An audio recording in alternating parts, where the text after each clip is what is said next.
Good morning, everyone, and welcome to today's presentation. I'm Dr. S.K. Singh, holding a PhD, and I'm excited to share with you the basics of size exclusion chromatography. Today, we'll explore the fundamental theory behind this important technique. Over the next few slides, we'll cover how it works, its key principles, and some practical applications.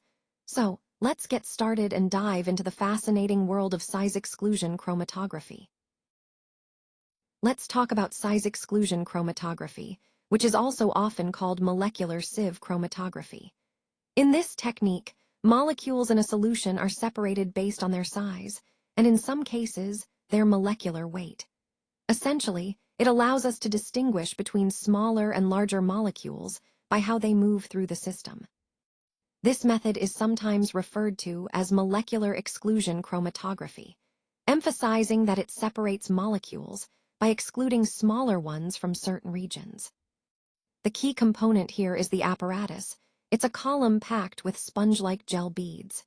These beads are usually made from cross-linked polysaccharides and contain tiny pores. These pores act as the sieves, literally filtering molecules as they pass through. The gels serve as molecular sieves, meaning they differentiate molecules based on their size. Smaller molecules can enter the pores and take longer to pass through, while larger molecules are excluded and flow through more quickly.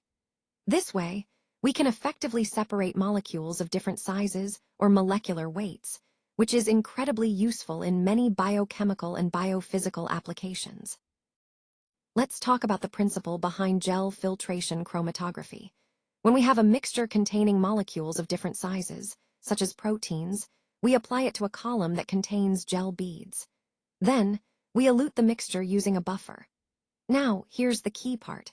Larger molecules can't pass through the tiny pores within the gel beads, so they move around the beads more easily and therefore travel faster through the column. On the other hand, smaller molecules are able to enter these pores, which causes them to be retained longer within the gel matrix. As a result, they come out more slowly. By choosing gel beads with different porosities, we can effectively separate molecules based on their size. This principle allows us not only to purify the molecules, but also to estimate their molecular weights roughly. And that, in a nutshell, is how gel filtration chromatography works to distinguish molecules based on size. Now, let's take a closer look at size exclusion chromatography, often abbreviated as SEC. This technique is visually represented here by the chromatogram. Essentially, what we're seeing is how different molecules elute, or come out, from the column over time. The key idea behind size exclusion chromatography is that molecules are separated based on their size. Larger molecules can't enter the tiny pores of the stationary phase as easily, so they travel through the column faster and elute earlier. Smaller molecules, on the other hand, can enter these pores and thus have a longer path, causing them to elute later. This chromatogram is crucial because it provides a clear visual of how the separation occurs. The peaks represent different groups of molecules separated by size, and their position tells us about their relative sizes. Understanding this helps us determine the size distribution of our sample, which is often critical in protein purification, nanomaterials, or other biochemical applications. Connecting this to our overall theme, size exclusion chromatography is a powerful and gentle method. It preserves the integrity of fragile molecules while giving us valuable information about their size and aggregation state. So, in summary, this technique and its chromatogram are fundamental tools for characterizing complex mixtures, ensuring we can analyze our samples accurately and efficiently. Now, let's talk about the procedure in chromatography. First, a mixture of molecules dissolved in a liquid, which we call the mobile phase, is applied to a chromatography column. Inside this column, there's a solid support made up of tiny microscopic spheres, or beads, which form the stationary phase. The total mass of these beads within the column is often referred to as the column bed. These beads act like traps or sieves. They filter small molecules, which can become temporarily trapped within the pores of the beads.